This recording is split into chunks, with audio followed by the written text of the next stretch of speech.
सासू माँ की नई सहेली। प्रिया किचन में चाय बना रही होती है और सुमन ड्राइंग रूम में बैठकर मजे से टीवी देख रही होती है। तभी दरवाजे की घंटी बजती है। प्रिया, जरा देखना तो कौन आया है। देखती हूँ मम्मी जी। प्रिया दरवाजा खोलती है तो सामने पड़ोस वाली विमला आंटी खड़ी होती है। नमस्ते आंटी जी, कैसी हैं आप? मैं तो बिल्कुल ठीक हूँ बेटा, पर तेरी सास को क्या हुआ है? आजकल कहीं दिखती ही नहीं है। जब देखो तब टीवी के आगे जमी रहती है। अंदर तो आइए आंटी। अरे ओ दीपक की अम्मा, कहाँ हो? अरे बिमला, आओ आओ, क्या बात है, बड़े दिन बाद याद आई तुम्हें मेरी।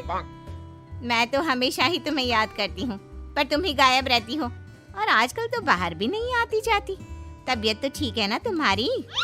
अरे तबीयत को क्या होना है, इस उम्र में तो कुछ ना कुछ लगा ही रहता है। मेरी छोड़ो, तुम ये बताओ कि क्या चल रहा है गली मोहल्ले में। तुम गली मोहल्ले की छोड़ो, चल तो तुम्हारे पड़ोस में रहा है। तुम्हारी नई सहेली आई है। मेरी कौन सी नई सहेली? मैं तो यहाँ बस तुमसे बातचीत कर लेती हूँ या फिर बाजू वाली शर्मा की बहू से दो चार बातें कर लेती हूँ। इसीलिए तो कहा कि तेरी नई सहेली आई है। अब कोई पड़ोस में आया है तो बात तो होनी ही है। कम से कम इसी बहाने हमारा भी एक ग्रुप बन जाएगा। फिर सब मिलकर अपनी बहुओं की शिकायतें किया करेंगे। दोनों हंसने लगते हैं। तभी प्रिया चाय लेकर आती है और सामने टेबल पर रख देती है। दोनों चाय पीती हैं और बातें करते हैं। चलो मैं चलती हूँ, अब कल मिलते हैं। राम राम। अगले दिन प्रिया किचन में कुछ काम कर रही होती है और सुमन आराम से सोफे पर बैठकर मटर छिल रही होती है। तभी डोरबेल बजती है। प्रिया दरवाजा खोलती है तो सामने उनकी नई पड़ोसन खड़ी होती है। जी, आप कौन? मैंने पहचाना नहीं।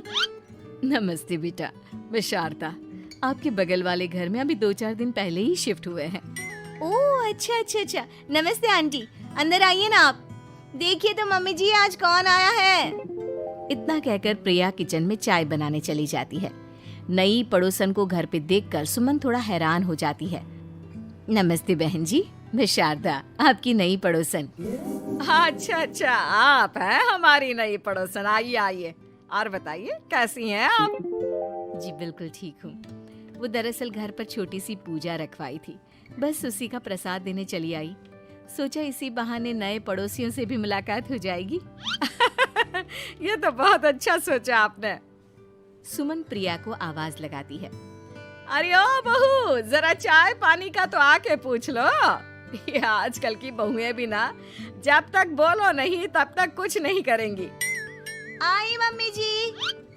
प्रिया चाय लेकर आती है। दोनों बैठकर चाय पीती हैं और खूब सारी बातें करती हैं। अच्छा बहन जी, अब मैं चलती हूँ, फिर मिलते हैं। अब तो आना जाना लगा ही रहेगा। शारदा के जाने के बाद प्रिया किचन से बाहर आती है। क्या बात है मम्मी जी, आप दोनों को देखकर तो लगा ही नहीं कि पहली बार मिल रही हो। आप दोनों तो बिल्कुल बिछड़ी हुई सहेलियों की तरह बातें कर रही थी। अरे जब दो औरतें मिल जाती है ना, तो बातें अपने आप ही निकल आती है। अब तू अपने काम पर ध्यान दे, बातों पे नहीं। ऐसे ही कुछ दिन बीत जाते हैं। अब सुमन और शारदा अच्छी सहेलियां बन गई होती हैं। दोनों एक साथ मंदिर जाती, मार्केट जाती और कभी कभी तो विमला भी इनके साथ मिलकर खूब हंसी ठिठोली करती।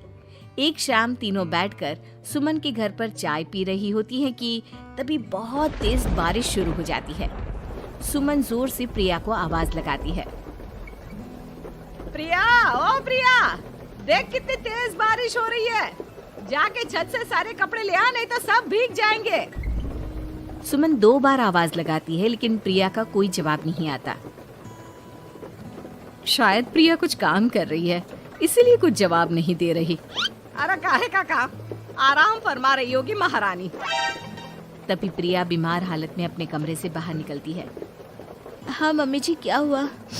मेरी तबीयत थोड़ी ठीक नहीं है ना, इसलिए आग लग गई। अरे सारे कपड़े भीग गए और तुझे सोने से फुर्सत नहीं है।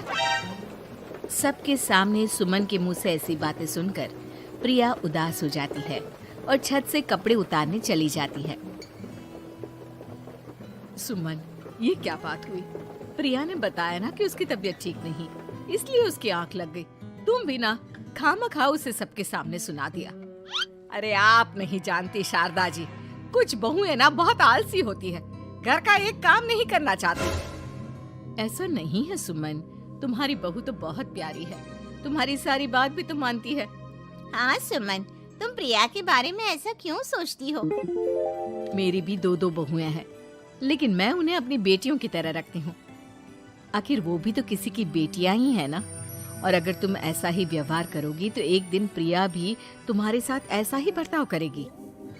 शारदा और विमला की बातें सुनकर सुमन की तो बोलती बंद हो जाती है।